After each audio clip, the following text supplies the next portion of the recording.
وأغرقنا الذين كذبوا بآياتنا فانظر كيف كان عاقبة المنذرين صدق اللہ مولانا العظیم۔ بس جھٹلایا ان کافر لوگوں نے اس نبی حضرت نوح علیہ السلام کو، پھر نجات دے دی ہم نے حضرت نوح علیہ السلام کو اور ان لوگوں کو جو نوح علیہ السلام کے ساتھی بن گئے تھے پھر فلک کشتی میں، وجعلناہم اور بنا دیا ہم نے انہی کو خلائف پیچھے رہنے والا، وَأَغْرَقْنَا الَّذِينَ اور غرق کر دیا ہم نے الذین ان لوگوں کو کذبوا جنہوں نے جھٹلایا تھا بآیاتنا ہماری آیتوں کو، فانظر بس غور سے دیکھیے کیف کان کیسے ہوا عاقبۃ المنذرین انجام ان لوگوں کا جن کو ڈرایا گیا تھا۔ سورہ یونس کی آیت نمبر 73 آپ حضرات کے سامنے پڑھی اور ترجمہ کیا ہے۔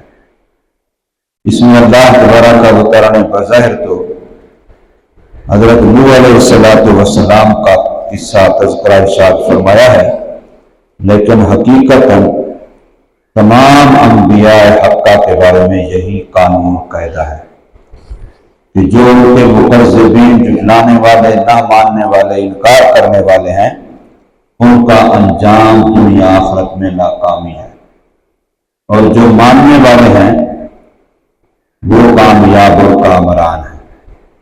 حضرت نوح علیہ السلام نے 950 سال محنت کی، تبلیغ کی، لوگوں کو سمجھایا، سنایا، دین کی باتیں، شریعت کی باتیں، حق کی باتیں کہ مان لو، سمجھ آ جائے تمہیں اختیار کر لو۔ جن نے مانا چاہے وہ تھوڑے تھے، کمزور تھے، اللہ نے ان کی کامیابی کا کیسا غیبی انتظام کیا۔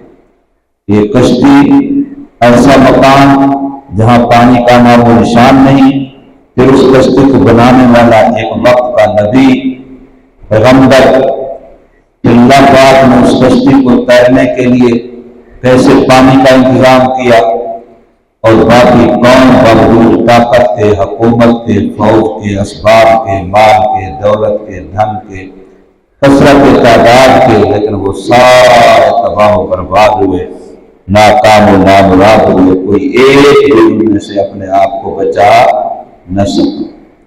نہ ان کو دولت بچا سکی، نہ حکومت بچا سکی، نہ کثرت افراد بچا سکی، نہ زیادہ ووٹر بچا سکے، نہ زیادہ سپورٹر بچا سکے، نہیں بچے۔ بچے کون ہیں؟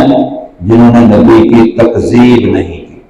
ہمارے حضرت خاکوانی سے دامت برکات ہو اکثر ایک بات فرماتے ہیں، اکثر بیان میں فرماتے ہیں کہ امت محمدیہ کی چند خصوصیتیں ہیں جس کی وجہ سے اس امت کو مقام سیادت اور مقام قیادت ملا ہے۔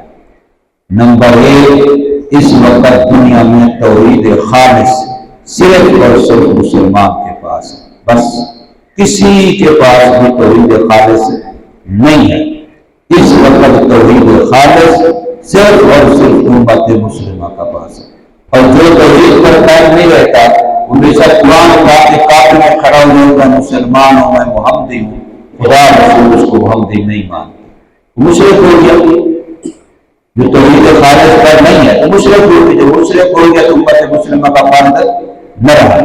تو ایک تو توحید خالص صرف اور صرف اس وقت پوری زمین پر صرف اور صرف مسلمانوں کے پاس ہے، اور یہ بہت بڑی اللہ کی نعمت ہے۔ اور نمبر 2، محفوظ علم وحی، جس شکل میں آیا تھا اسی شکل میں آج بھی موجود، یہ صرف امت محمدیہ کے پاس ہے۔ کسی کے پاس بھی علم وحی محفوظ، یہودیوں پر وحی آیا محفوظ نہیں ہے، عیسائیوں کے پاس آیا محفوظ نہیں ہے، تورات آئی، انجیل آئی، زبور آئی، محفوظ نہیں ہے، ذکر انبیاء کے صحائف آئے لیکن محفوظ نہیں ہے۔ علم وحی اصل پوری دنیا میں چیلنج ہے ہمارا، مسلمانوں کے علاوہ کسی کے پاس محفوظ نہیں ہے۔ اور تیسرا فرماتے ہیں کہ امت محمدیہ کی بہت بڑی خاصیت یہ ہے کہ امت محمدیہ تکذیب کے گناہ سے پاک ہے۔ تکذیب کا گناہ امت محمدیہ کے کھاتے میں نہیں ہے۔ قیامت میں کوئی نبی کھڑا ہو کے یہ نہیں کہے گا کہ امت محمدیہ مجھے نہیں مانتی تھی، کہ ایک نبی بھی قیامت میں ایسا نہیں ہوگا۔ سارے نبی کہیں گے امت محمدیہ ہمیں ماننے والی تھی۔ کسی ایک نبی کا بھی انکار، کسی ایک نبی کو جھٹلانا، کسی ایک نبی کی توہین، کسی ایک نبی کی اہانت، کسی ایک نبی کی تحقیر اس امت کے نامہ اعمال میں نہیں ہے۔ اس امت کا بہت بڑا یہ خاصہ ہے کہ یہ امت تکذیب کے گناہ سے پاک ہے۔ اور اگر آپ قرآن کا مطالعہ کریں، کسی بھی امت پر جو عذاب آیا ہے وہ شرک کی وجہ سے نہیں آیا، کسی بھی امت پر عذاب کفر کی وجہ سے نہیں آیا، کسی بھی امت پر گناہ عذاب زنا کی وجہ سے نہیں آیا، سود کی وجہ سے نہیں آیا، وہ آیا تکذیب نبی کی وجہ سے۔ کسی بھی امت پر گناہ عذاب آیا، وجہ یہ بتائے گی کہ انہیں وقت کے نبی کو جھٹلایا۔ تکذیب نبی، تکذیب نبی وہ جرم ہے جس جرم کی پداش میں تمام امتیں سابقہ عذاب کا شکار ہوئی، لیکن یہ امت اس گناہ سے پاک، اس گناہ سے معفو۔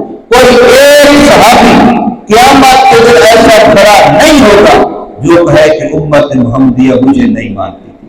کوئی ایک صحابی بھی ایسا کھڑا نہیں ہوگا، کوئی ایک نبی اور رسول بھی ایسا کھڑا نہیں ہوگا، کوئی ایک اللہ کا نیک ولی بھی ایسا کھڑا نہیں ہوگا۔ یہ معمولی بات نہیں ہے۔ آپ یہودیوں کو دیکھتے ہیں، وہ موسیٰ علیہ السلام کو مانتے ہیں لیکن عیسیٰ علیہ السلام کو نہیں مانتے، محمد صلی اللہ علیہ وسلم کو نہیں مانتے۔ آپ عیسائیوں کو دیکھتے ہیں، عیسائی عیسیٰ علیہ السلام کو مانتے ہیں لیکن محمد صلی اللہ علیہ وسلم کو نہیں مانتے۔ یعنی کسی نہ کسی نبی کا انکار ان امت کے نامہ اعمال میں ہوگا، لیکن امت محمدیہ کا کوئی ایک گناہگار سے گناہگار فرد بھی، گناہگار سے گناہگار مسلمان بھی نہ وہ توحید خالص سے خالی ہوگا، نہ وہ علم وحی محفوظ سے خالی ہوگا، اور تکذیب کا گناہ اس کے کھاتے میں نہیں ہے۔ یہ بہت بڑی بات ہے، معمولی بات نہیں ہے۔ اس لیے امت محمدیہ تکذیب کے گناہ سے محفوظ ہے، اور پہلی جتنی امتوں پر عذاب آئے وقت نبی کی تکذیب کی وجہ سے ہے۔ یہاں بھی اللہ نے عذاب کی وجہ تکذیب کو بتلایا۔ ان لوگوں نے نبی کو لایا، نبی کی تکذیب کی، لہذا وہ عذاب میں غرق ہوئے، اور نجیناہ من معہ، اللہ نے نبی کو اور نبی کی تصدیق کرنے والوں کو تکذیب کے گناہ سے محفوظ تھے، صرف انہی کو بچا لیا، ان کو نجات دے دی، ان کے لیے کشتی کا انتظام ہوا، اور انہی کو پوری انسانیت کا جانشین اور خلیفہ زمین پر بنایا گیا۔ بعد میں جتنی انسانیت قیامت تک آئے گی وہ انہی لوگوں کی اولاد و نسلیں ہیں جو کشتی والے ہیں۔ وَأَغْرَقْنَا الَّذِينَ كَذَّبُوا بِآيَاتِنَا، جن نے جھٹلایا وہ سارے کے سارے غرق ہو گئے۔ اللہ فرماتے ہیں عبرت کی نگاہ سے دیکھو کہ جن کو نبیوں نے ڈرایا انہیں اثر نہیں لیا تو وہ کیسے اس کا انجام ہوا۔ فَانظُرْ كَيْفَ كَانَ عَاقِبَةُ الْمُنذَرِينَ، ڈرائے ہوئے لوگوں کا انجام کیسے ہوا۔ اس بچے کو سمجھایا کہ ایسا کر لو ایسا کر لو ورنہ فیل ہو جاؤ، اس بچے کو سمجھایا یوں تیاری کرو یوں کرو ورنہ فیل ہو جاؤ۔ اب جن کو استاد فیل ہونے سے ڈراتے رہے، جن کو استاد فیل ہونے سے سمجھاتے رہے، اگر انہوں نے استاد کی بات نہیں مانی، استاد کی بات کی طرف توجہ نہیں کی، تو فیل ہونے کے بعد استاد کہہ سکتا ہے کہ دیکھو ذرا ان کا انجام، جن کو ڈرایا گیا تھا لیکن انہیں اثر نہیں لیا، عمل نہیں کیا، ذرا ان کا انجام دیکھو۔ ہم سمجھاتے رہے تھے، ہم ڈراتے رہے تھے، یہ کام نہ کرو ورنہ فیل ہو جائے، یوں نہ کرو ورنہ ناکام ہو جائے، ناصب ہو جائے، ہم سمجھاتے رہے، لیکن جن لوگوں نے نہیں مانا تو بعد میں امتحان کے بعد جب رزلٹ آ جائے پھر ہم کہہ سکتے ہیں ذرا ان کا انجام دیکھو۔ کوئی نہیں مانی ہماری بات، دیکھو قرآن کا یہی حال قیامت کے دن ہوگا۔ اللہ فرمائیں گے جن لوگوں کو نبی نے ڈرایا تھا اور نبیوں کے ڈرائے ہوئے لوگوں نے ان کی بات کا اثر نہیں کیا تھا، تو آج ان کا انجام دیکھو انظر کیف کان عاقبۃ المنذرین۔ اللہ تبارک و تعالی ہمیں سمجھ نصیب فرمائے، عمل کی تو